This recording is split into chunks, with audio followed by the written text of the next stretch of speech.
wrote the book, obviously, and the director and the screenwriter consulted me early on in the process.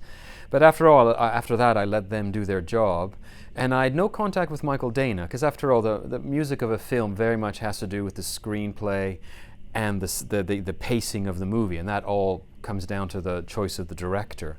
Now, obviously, I suggested to them in a very obvious idea that, you know, this story is set in India, you might as well have Indian music.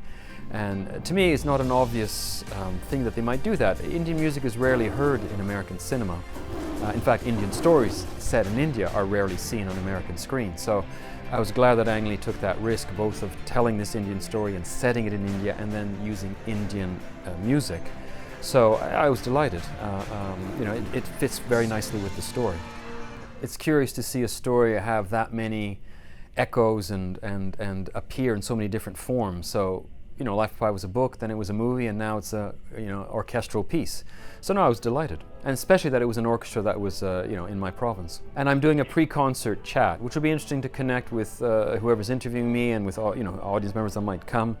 It's interesting. I love adaptations. You know, I love things being adapted to the screen, to the stage, to music, to dance.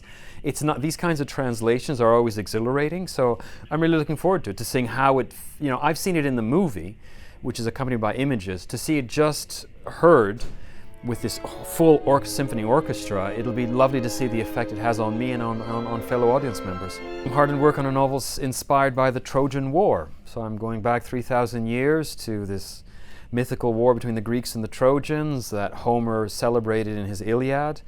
I'm eyeballs deep in that story, loving it. I'm on today as we speak, I'm on page 285. I hope to have a first draft done by the end of the year. So I'm 100% into the Trojan War. So it'll be a nice little break to go back to Life of Pi on Saturday.